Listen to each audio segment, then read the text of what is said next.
Awesome. Thanks you guys for joining in. And thanks everybody online. I think we'll have people in and out with classes and everything too. Today we're going to go over grad and law school and the application process. And if anyone hasn't signed in yet, here's the QR code. I think all of you guys signed in, right? But if anyone online, give me a second there. You get to use.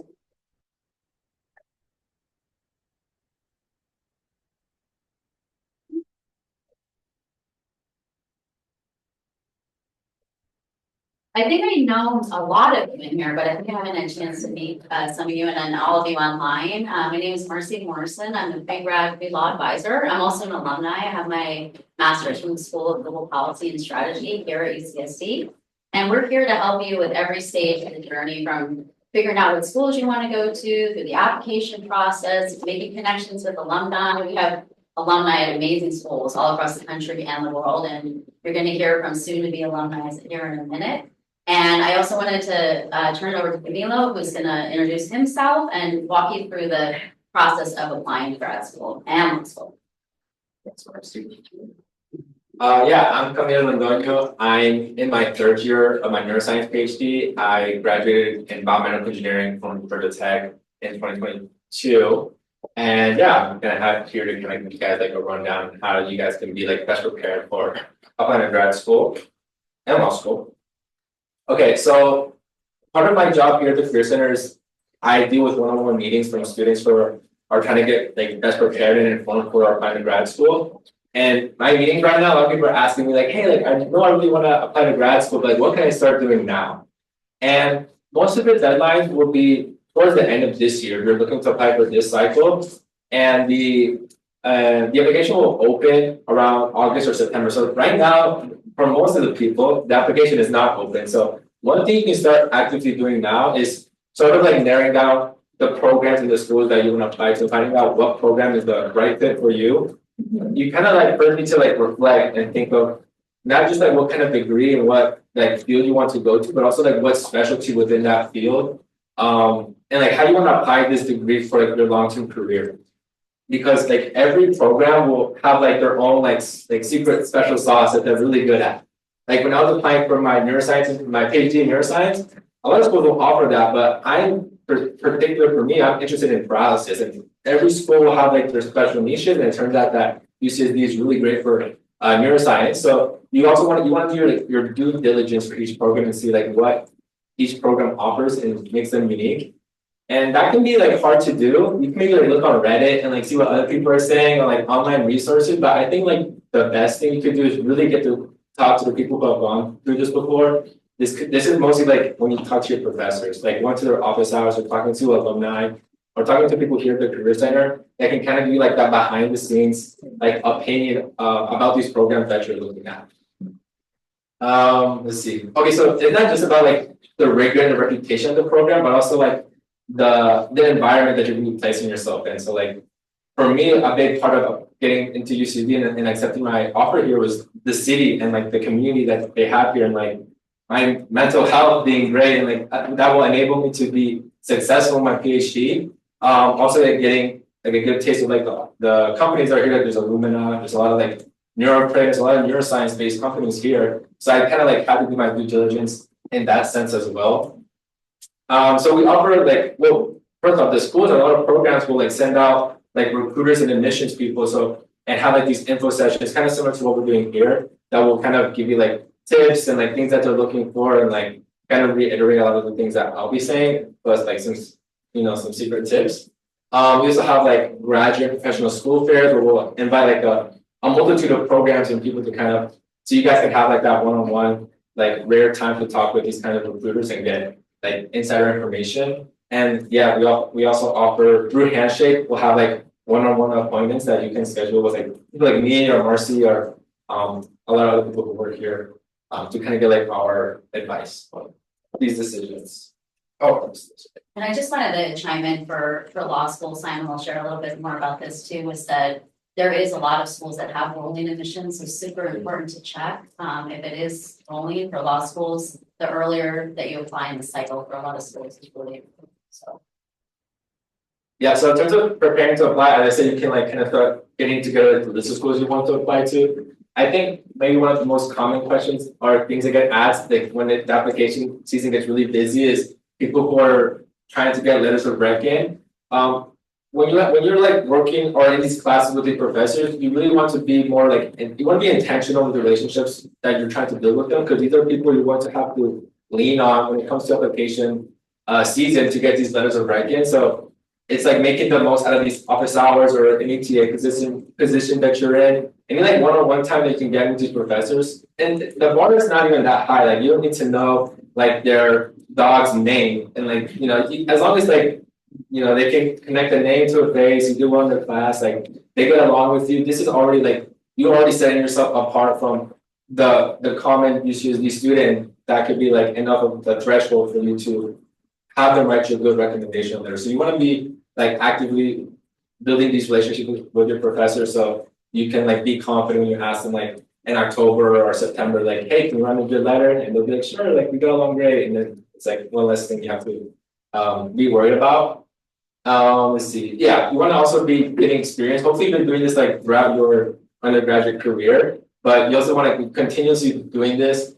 This could be through research. We have the research hub. You can also like directly email labs and people in the lab and ask if they're looking for like undergrads to help them in their research. Internships, like anything that you're like showing to the admissions people that you're being like proactive and intentional with your learning and your growth is going to benefit your application. So staying organized. I like love making Excel sheets, and I really did that when I was applying for grad school, because like all the deadlines and all the requirements and like keeping track of like the curriculum and the professors and like the pros and cons and like the city, it can get really overwhelming really quickly. So it's more of a reason to start working on this as soon as you possibly can. So like having the nice Excel sheet you can track all this will just like make your life so much easier. Also like as much as important as it is to get like experience outside the classroom, like also what you do inside the classroom is equally as important, like making sure you're like having good grades, like not compromising your studies for your experience. Like it should be like a balance between the two. I'm not too familiar with the resources. I know we have like a website and YouTube channel that we have like all this information out there. But I'm not too sure about if there's any other things that. Yeah, like on the website, there's different information on applying to graduate school and law school, a lot of timelines, a lot of other tips and resources on there as well. We also report, like today we're recording this, so we have a lot of events recorded, interviews, panels, people sharing different tips. We just recently put up an admissions panel that we did with admissions officers from grad and law school. So I definitely recommend going on the First Center YouTube site. And then in Handshake, obviously you all found out about this event, but that's where we post a lot of our events as well. So staying on top of that. Yeah. So just like the components and like what the application process looks like, generally this is what like the materials you have to submit. You have some written statements that they'll ask, and this will vary between like degrees and even between schools. So you need to like be wary of that. They're not all going to look the same. You will have to submit a resume, your transcript that you can order through Parchment, your 2 to 3 letters of rec, and standardized testing. This, at least in my field, like for like STEM and master's and PhD, they used to offer they used to make you take the GRE, but now it's kind of out of fashion. Like I didn't take it, I didn't even know what's on it. They'll say it's optional, but I don't think any of my friends didn't take it. So I'm not. But you still want to check. I don't know if there's like some programs, like 1% of programs might still require it, but I haven't seen it and I haven't taken it. But assuming you go through application materials, you submit it, they're more than likely will ask you to interview. And my year was on Zoom, but sometimes they even like fly you out for PhD programs and they'll like kind of be like, sometimes they do a vibe check, or sometimes they even have like a second round of like thinning out of their herd. And this is kind of where you get to like not just see the program, but also see like the city that you potentially be living in and like experience that firsthand. And then like assuming all goes well, like you get invited to an interview, the interview goes well, they'll make you an offer and like kind of give you like a set window to accept it or not, and then you can kind of evaluate your options and eventually commit to a program. And I think sometimes it's also good, like when I was not like last year, I had like a student ask me like, hey, I have like these 2 different offers, like UCSD, like I think it was UCSF, And when you have multiple offers and you're really like having trouble like deciding which one it is, I think you'd be surprised to how honest when you like if you were to ask the person currently in the program, like they will be about it. Like I kind of was straight up like, hey, like UCC is great for this, but we're lacking in this. Like I think it's more than appropriate to reach out to current students and see like what they think or like what their insights would be. Because we're all like trying to help each other out, and no one wants to see someone go somewhere and be unhappy. So I would really encourage that if you have like the luxury of choices when if you get multiple acceptances to like contact current students and even faculty to see what they think. Okay, so yeah, here's like a detailed list. Before I said writing materials, but the writing materials could be take many forms. I think like best case scenario is just like a personal statement and letters of rec, and that's it. But some PhD programs, and I'm assuming some master's programs also will maybe make you write multiple like personal statement and statement of purpose and an additional essay and maybe some optional essay. So as I said like before, they're keeping everything organized and like in a theoretical nice spreadsheet. You want to also keep track of like what they're asking for, like what is like the character limit, what is the prompt that they want you to address, because this can all vary between programs and it can kind of get like a little overwhelming and like annoying because like one program will be like, hey, like write me a personal statement in like 500 words, and you want to be like writing 1,000 words. It's like writing the same essay like 8 times. So you want to like be mindful of that and like start writing these essays early when the application comes out because you can be doing a lot of writing. So I just want to add to the addendum because I know a lot of things do happen, like whether that's sometimes somebody has an illness or maybe they have a family member that they need to take care of. But admissions officers always say that they would rather you explain maybe a dip in your GPA or anything that's kind of an outlier on your transcript or your resume or anything like that. Because they do take that into consideration when they're evaluating the package. Because sometimes people are like, oh, I didn't have that GPA. But it's, if you have a reason for that, I really recommend doing an addendum. And by the way, optional is not really optional. Anyway, so. Yeah, that's some optional essays for me. It was like, and I did them, but I would say like a lot of the time I was focusing on the same person and personal statement, but I'm pretty sure I did the optional essays as well. It could be like, hey, like tell me the time where you like experienced adversity and how you overcame it. I think for mine, it was soon after the pandemic. So there was like talk about like how the pandemic affected like your ability to gain experience or like your success in the classroom. So I actually don't know too much about what they might ask nowadays in the optional. I think a lot of times like how you demonstrate like leadership or like communication skills, like you giving like stories that extend these qualities in you. That could be potentially the optional essays.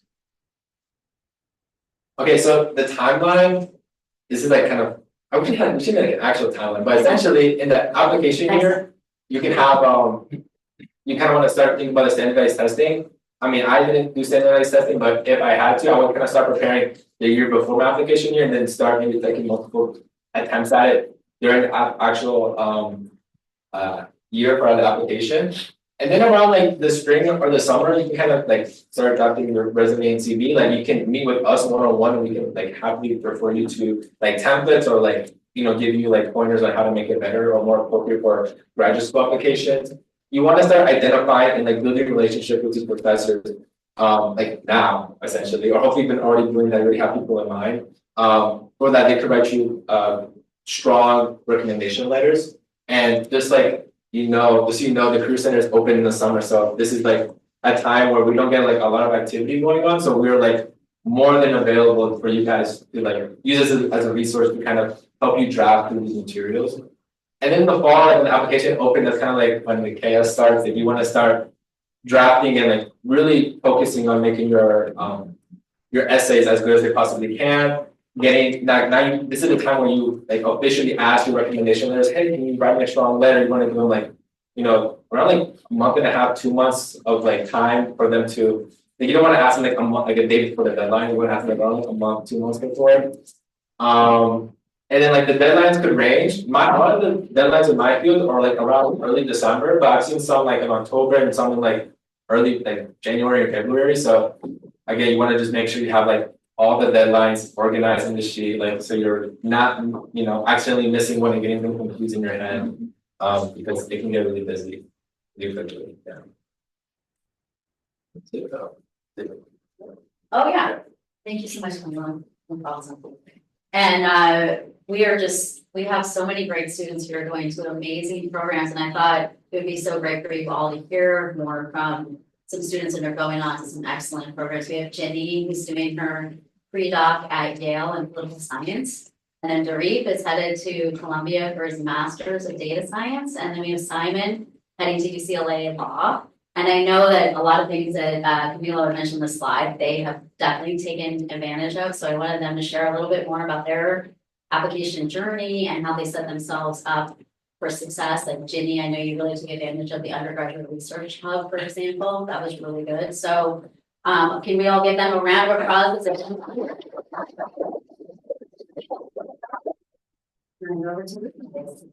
We'll maybe go in that order. Like, if you want to start getting into that, Simon. In order.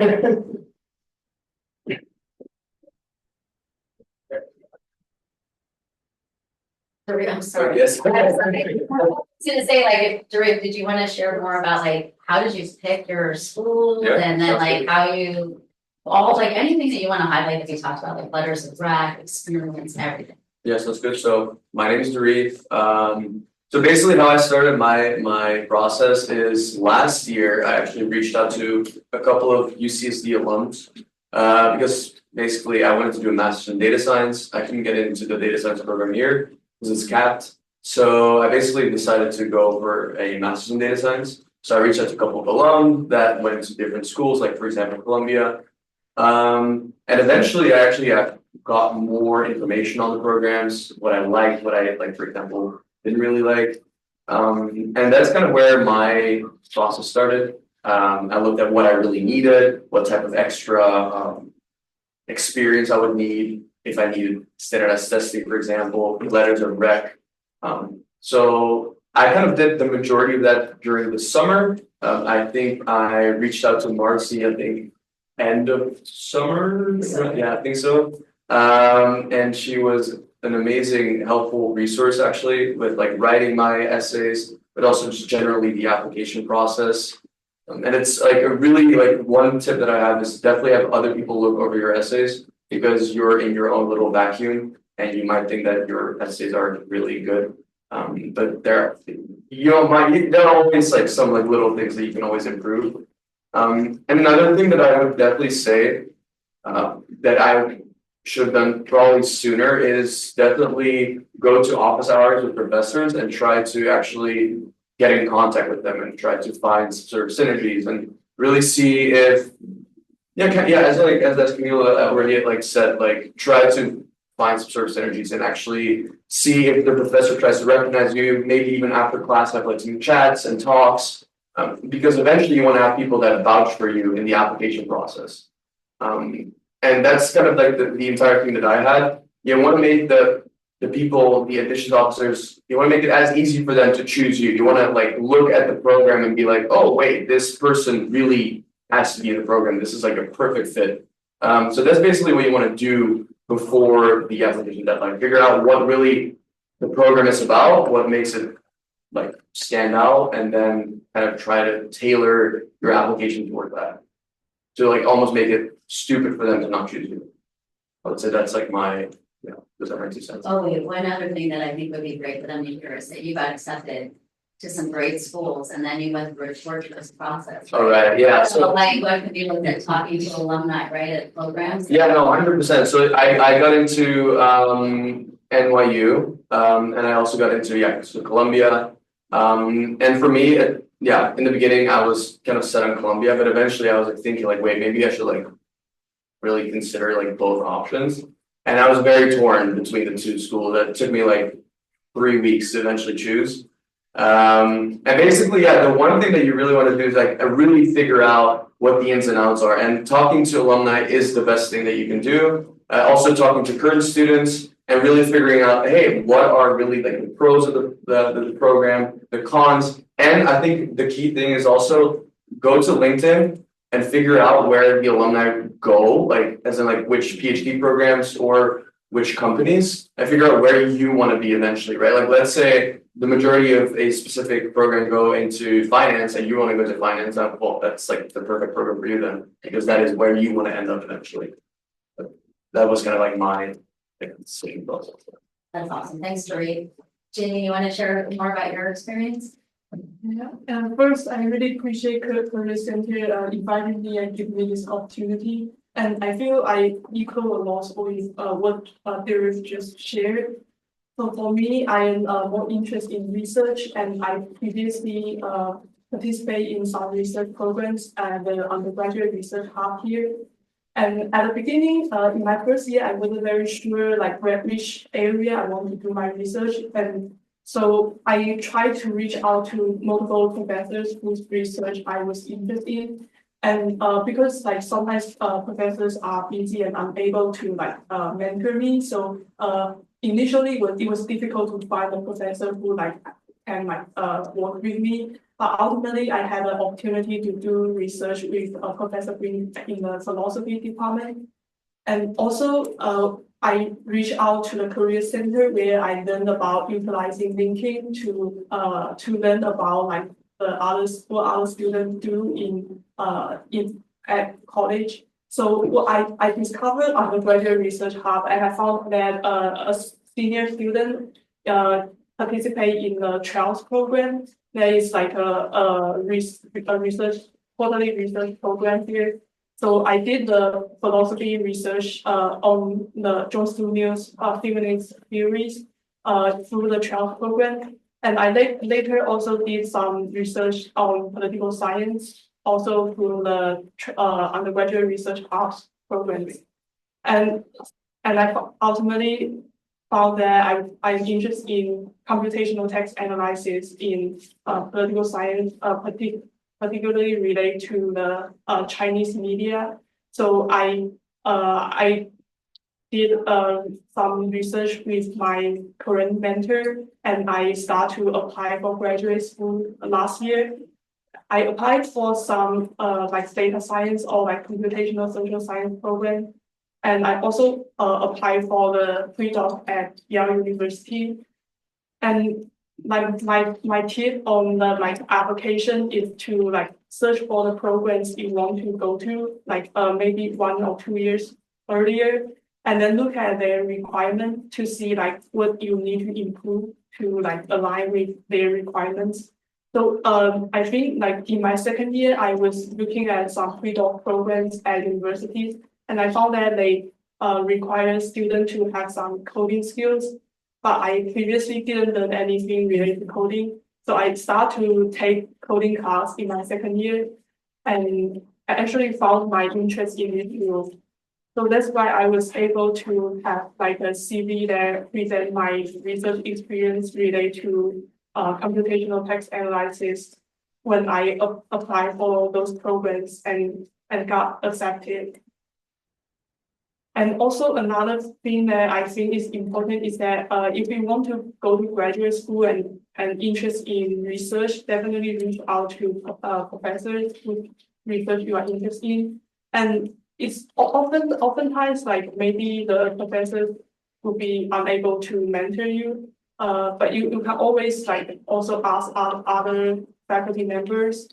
And I think like in this experience, like we can just keep looking for opportunities, and like we don't always get the opportunity that like there are like ultimately lots of like things available to us, like resources, including like career center. And we can also like reach out to like other students or career centers to discover new opportunities, and like you will ultimately get some like things that you can write on your CV or resume.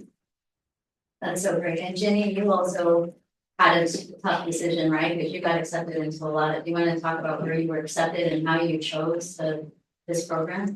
Yeah, I think the most difficult thing to make a decision is that when I was accepted into the computational social science master in the University of Chicago and the data science master at Harvard University. And so I wasn't sure like if I want to go to a master or go to a pre-doc. I think like for masters, it's like I can get like a formal training in computational like computational methods, but in pre-doc I can get some like hands-on research experience and also get paid. Yeah, I think the cost is the main thing I consider. So, and ultimately I found out that I really want to do research, and the faculty member at Yale University did research that really interests me. So I ultimately choose to do this. And I also I talk a lot with Ms. Morrison about my decision, and she told me that just like kind of listen to my heart when I make the decision. So I think that yeah, I just really want to go to do research at Yale, so I chose that. It was almost like it was written for you. That description was so much like the research that you've been doing. So congratulations, it's so awesome. Simon. Awesome. Hi, everyone. My name is Simon. I'm a senior undergrad student here, and I'm also a transfer student. So I transferred here from community college, which maybe is just a fun background if any of you are transfers. Next year I'll be attending UCLA Law. So just talking a little bit about my journey to get there. I started thinking about applying to law school like seriously about a year ago. That's when I first met with Marcy, my first kind of interaction with the Career Center, basically to say, okay, what the heck does this all entail? Obviously, I had learned from classes, LSAT's important, there's going to be some personal statement, and kind of always knew that, GPA and LSAT are two of the big factors that you need to think about when you go to law school. So Marcy actually referred me to the UCSD Extended Studies. So if you're thinking about LSAT prep, I'll start with a plug there. That UCSD Extended Studies does have an LSAT prep program. And I think it's going up to $550 for a 3-month live course. The reason I chose to do that is because undergraduates at UCSD are eligible for a first come, first served grant that covers almost the entirety of that class. So you could do a 3-month class either for free or $50 now that they're changing the price. I don't know how that's all going to change. But so that's kind of my first thing to mention is LSAT for me was something I never really wanted to pay for. When I was in community college, I studied for free on Khan Academy before that was discontinued. And so I had taken the LSAT once before I actually came to UCSD, but was encouraged by Marcy to take it one more time, try a different class with a sort of a live, engaged environment, which did boost my score up 6 points, which in the LSAT world is a big jump. I would not be going to UCLA if that hadn't happened, which is kind of an unfortunate reality of law school admissions, is that test score and the difference between getting 8 questions right or wrong can make a huge difference in where you're accepted. So on the LSAT side, that was kind of the path I took. I did my final LSAT September, started applying in October.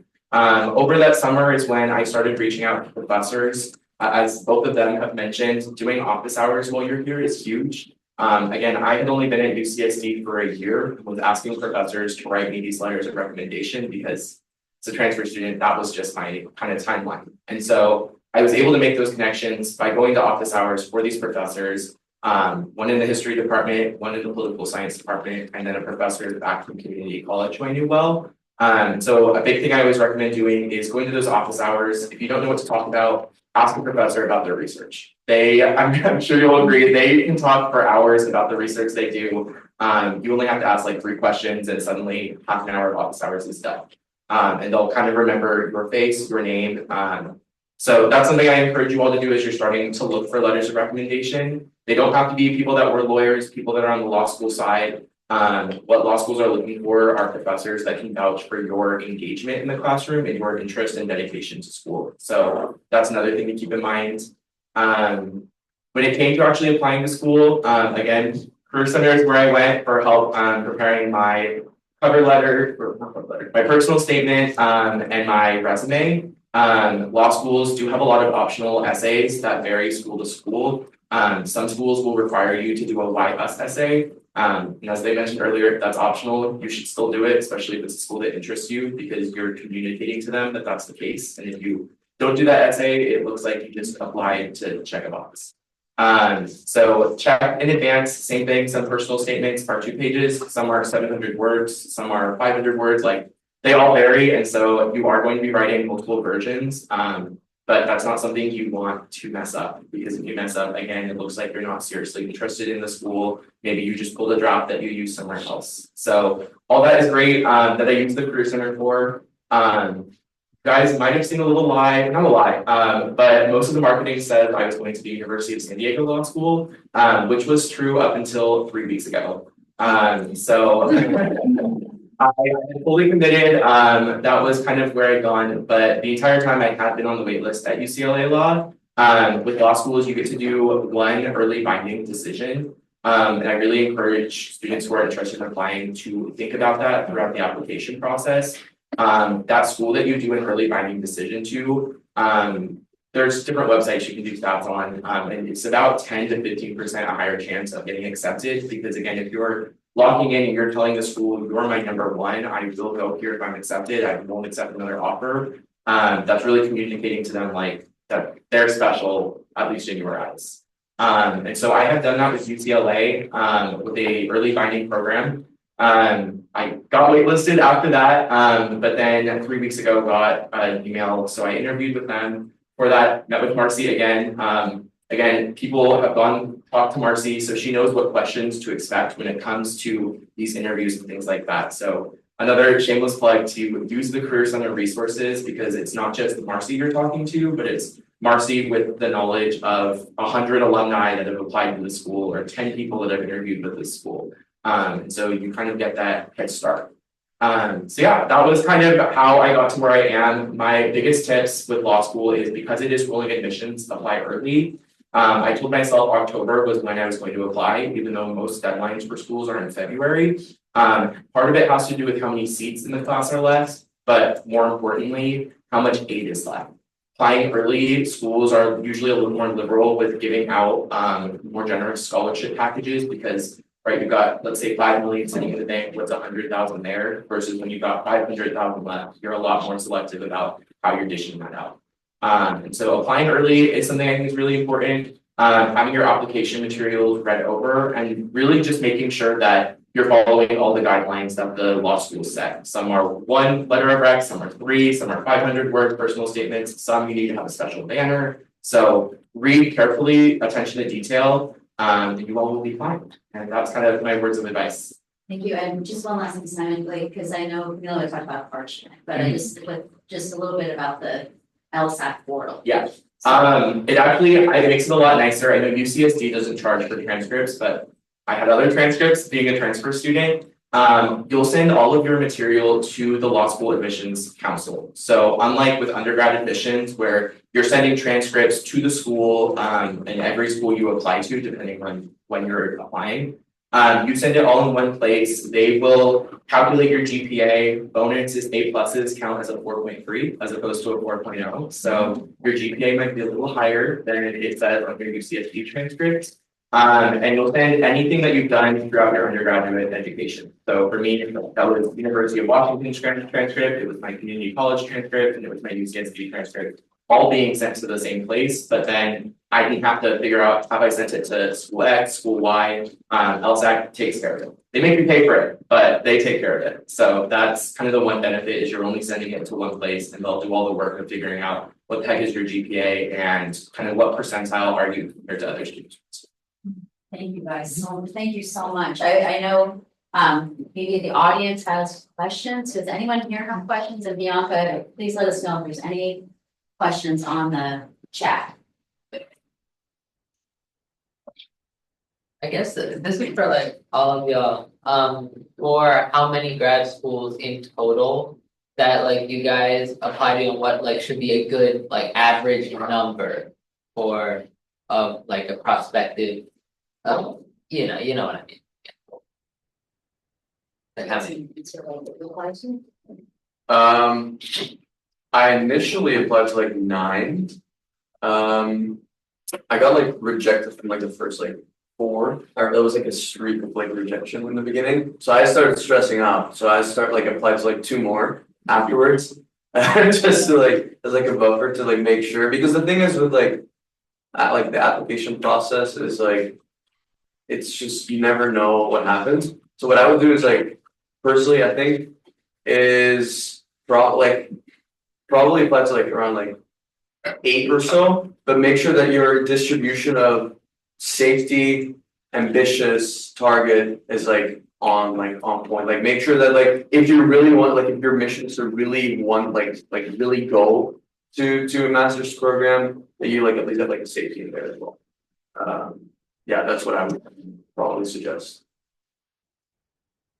I think initially I had a very long list of programs I want to apply to, and but ultimately because I first applied to the early action in November for the University of Chicago, and I heard back in December, and I got accepted, so I just like reduced my list, and eventually I only applied to 4 programs, and 5 including the pre-doc.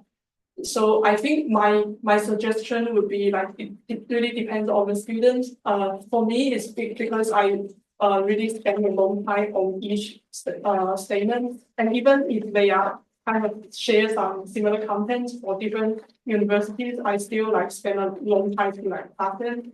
So I apply to like fewer programs just to ensure like I have a really like carefully written application. I applied to the most out of us. I applied to 15 schools. A big reason for that is schools were very nice about giving out fee waivers. Based on your LSAT score and your GPA, a lot of times schools will just hand out, here's a fee waiver for our application fee. And kind of my advice there, I think it's good, like they mentioned, to kind of proportion out how many target, reach, and safety schools you have. If I could go back, I would have done less safety schools and more reach schools, simply because with law school, a big thing that you'll do is negotiating your aid. But especially the top schools, like they did not care what my University of San Diego aid was. UCLA was not going to do that. Just because the quality of those educations are so different. So I only applied to 3 reach schools, and I think if I had done closer to 5 to 7, maybe I would have gotten another acceptance and I could have negotiated my aid more.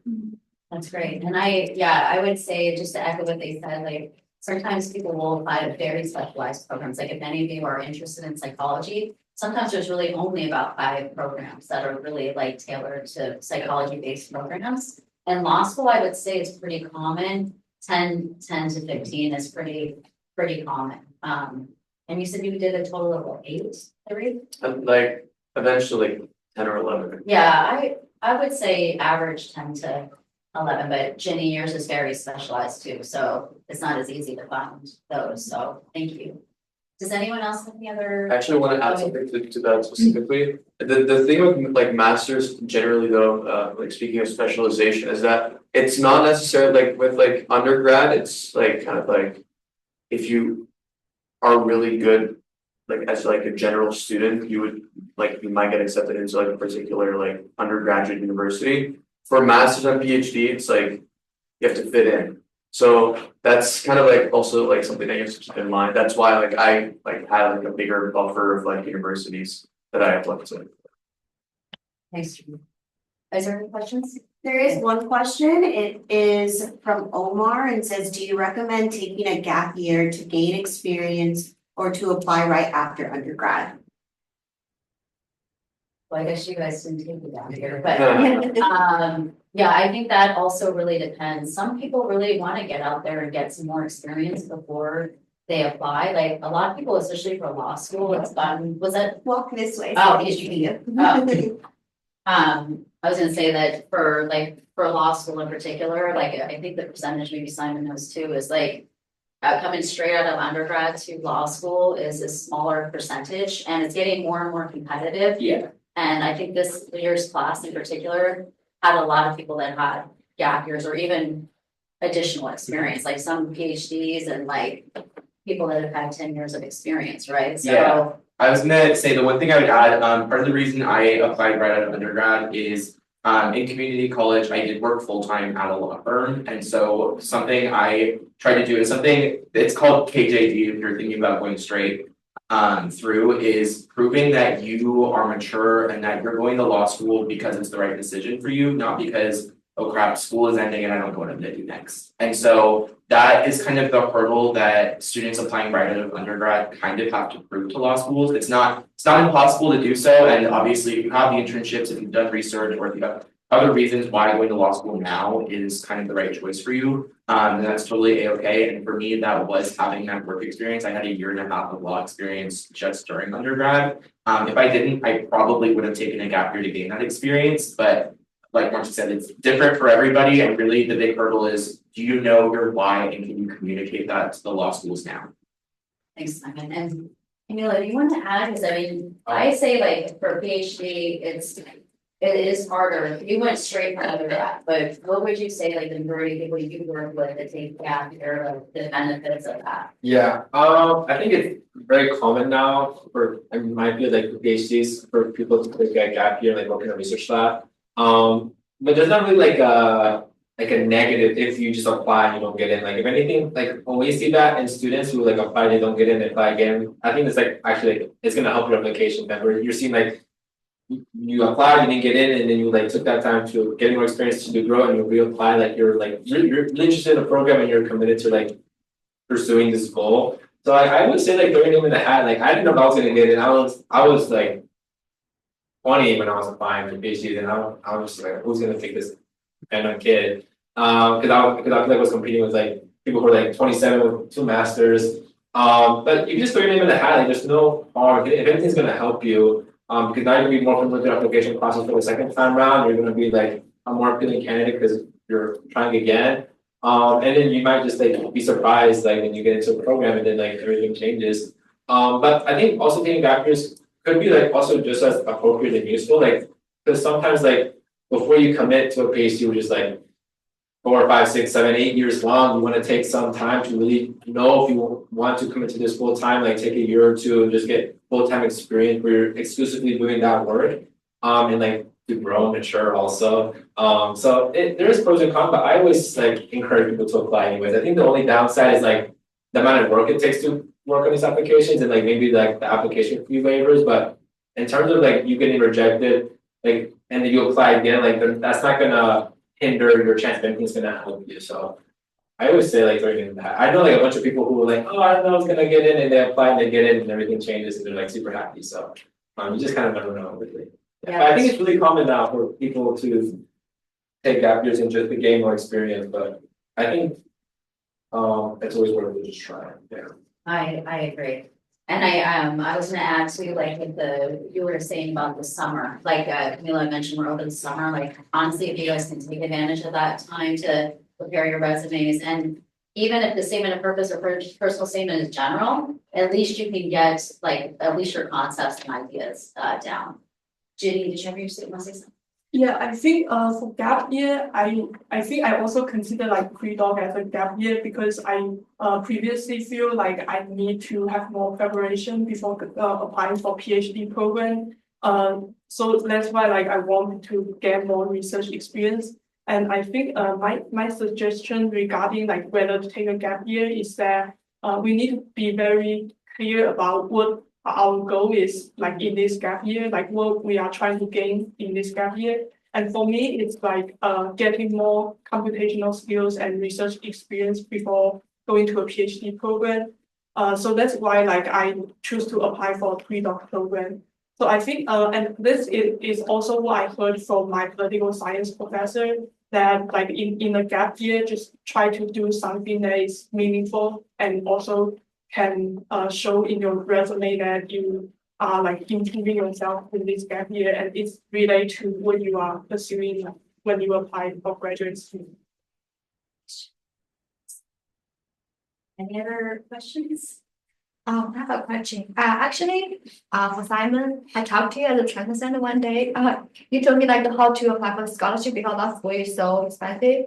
I kind of like I didn't write down. Like, can you tell me again like what kind of like how should I pay for the law school? Because I want to go to apply law school next year too. Yeah, so law schools give out, almost all law schools have some form of merit-based aid, and some schools, especially public institutions, might also have need-based aid. I know UCLA was one of those schools that had, like independent need-based aid. That's not FAFSA that you're doing, that's their own application. And so I had previously at the University of San Diego did have a full tuition scholarship, which is kind of as much as usually schools will cover. And unfortunately, the big things they look at again are that GPA and that LSAT score. Obviously, what you put in your personal statement, the more invested you appear to be in that school, whether that's doing an early binding decision or writing a really strong why us essay, will really help your case. But for most schools, those are the two main denominators that they're going to look at when assessing merit-based aid. On top of aid through the institutions, access less, yeah. They basically are a bank of all private scholarships. And so over the summer, what I'm doing right now is starting to apply to some of those private scholarships to try and get some aid there as well. Again, aid can typically be used not just for tuition, but for the books, for the health insurance if you're going through the university, for your living expenses. I'm sorry, can you repeat again? Say that. Access Lex, ACC. ESS, LEX. That's a website. It's had a bunch of. Yes, yeah, for law schools. Okay, thank you. But yeah, those are kind of the two big ways. Otherwise, like loans are a reality for myself. It's something that I think is important to be considerate. All law schools have to report what their students are doing 10 months after graduation, and so you can almost see how many students are working in big law firms. What's their median salary? What is the median salary of the entire graduating class? So that's a great way to kind of figure out, okay, what is my kind of predicted salary coming out of this law school? And if I take out, let's say $100,000 in loans, can I feasibly pay that back over 10 years? So that's the other thing to look at. I think loans in a lot of higher education are kind of a reality, and law school is one of those. And so kind of being forward thinking with the info the law schools provide can kind of help you decide how much money is worth taking out. Thank you so much. Any other questions online? Yes, there was one question that asked, what are your recommendations for LSAT prep? So as I mentioned, I did LSAT prep through UCSD Extended Studies. It's a live 3-month course. They have a good kind of user interface that does analytics on the back end of what types of questions on logical reasoning or reading comprehension you're struggling on. Kind of my advice as somebody who's never taught the LSAT is I kind of believe the only way to really get better is through practice. All the LSAT is basically 30 different themed questions with different kind of ways of wording it. And so as you do more practice and you start to identify, oh, this is a question about a flaw, I need to identify the flaw in the argument. You can start to realize what those questions are and kind of how to eliminate answers really quickly so you can narrow it down to 1 or 2. Other programs that I've heard good things about, 7 Sage and LSAT Demon are on a little bit more of the affordable side. I think about $70 to $80 a month for both of those programs. Me personally though, I really did like the UCSD extended one. It was free. So that's always great. But I think having a 3-month class that ended right when the September LSAT was kept me accountable. And what I tell students is it really sucks. Like the 3 months of me doing LSAT prep, it was over summer, it was sunny, I wanted to go to the beach. And so it really sucked that was what my summer was doing, but it was really worth it. I think in the end, I ended with a 167. So just feel like transparency is good there. And so I thought that program was super helpful. Again, you have the live instruction and the more work you're willing to put in, the better your score is. I don't believe that one program is better than the other. I believe it's kind of how much work you put in and how much you look at their kind of analytic systems.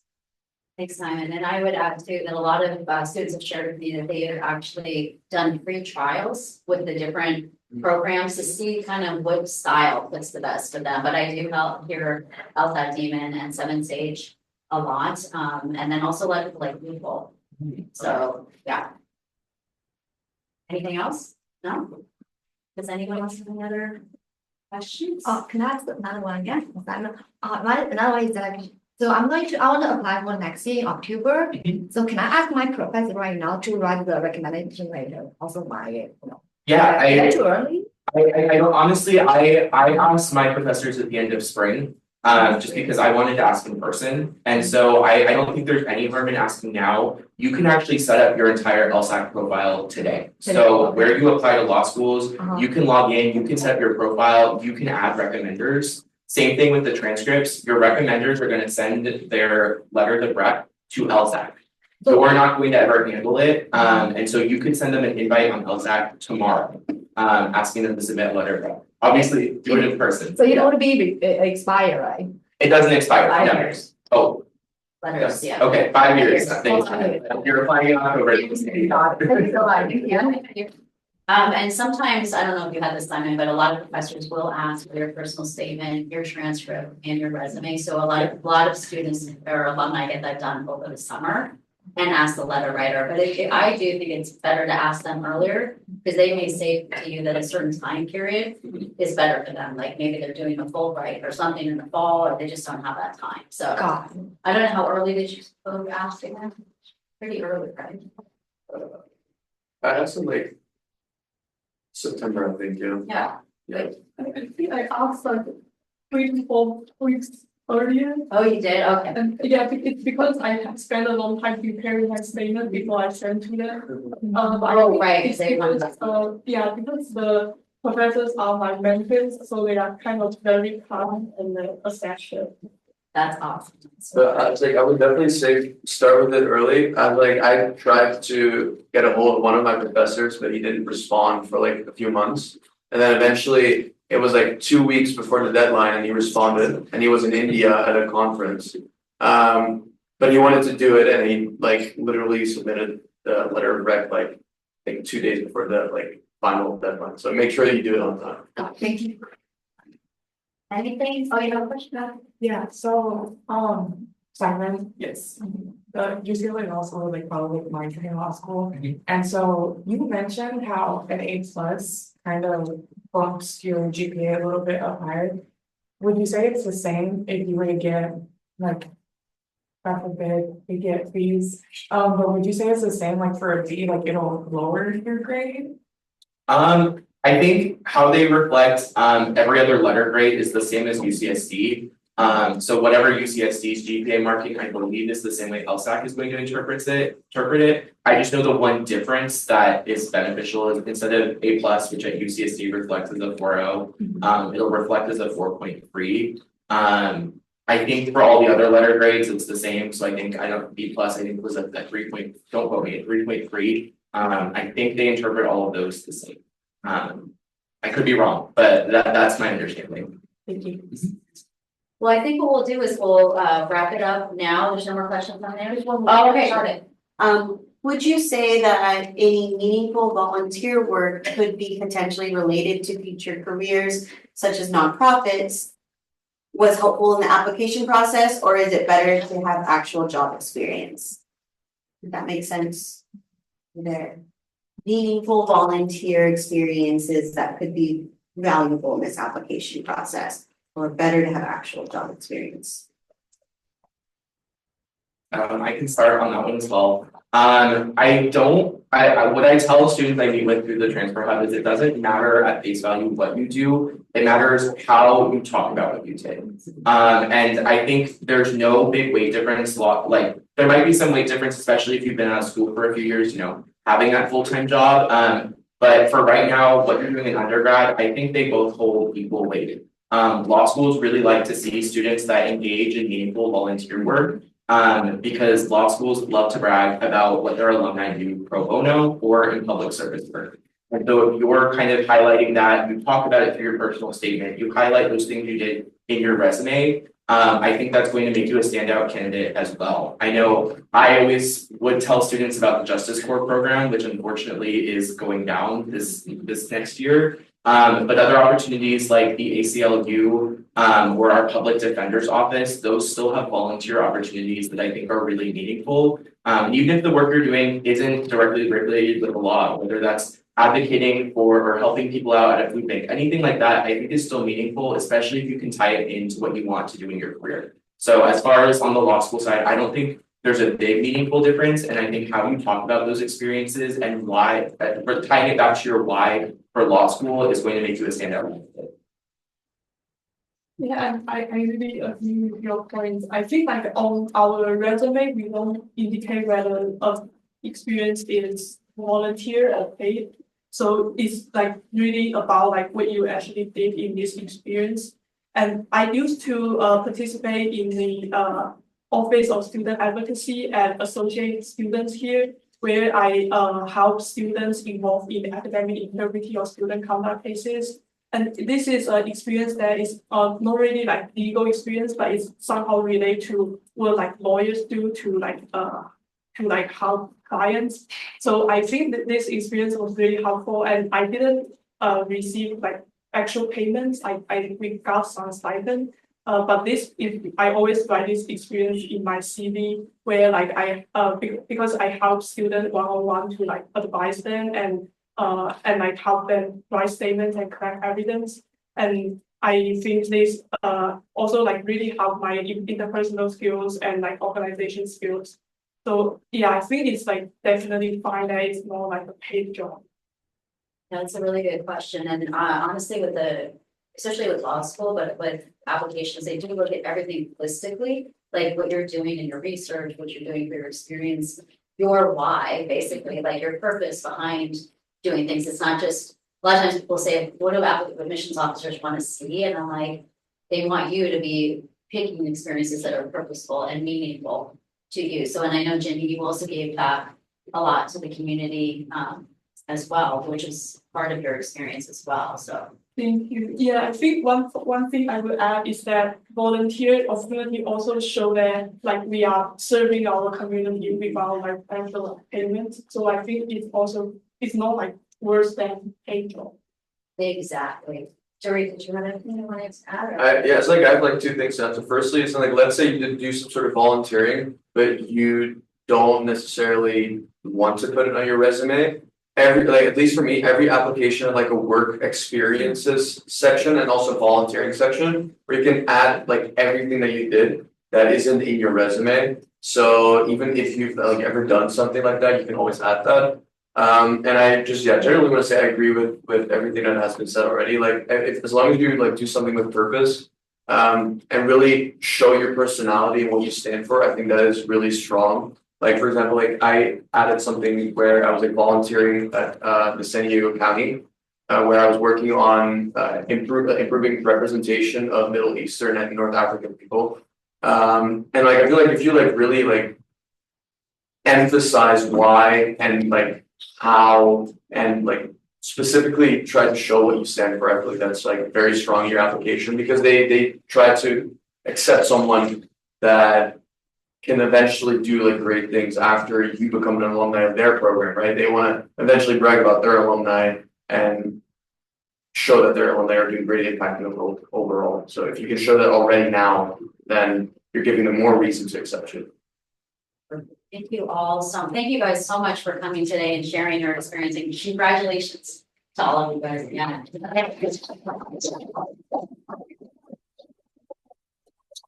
I'm going to be here for a few minutes if anyone has any questions. I don't know.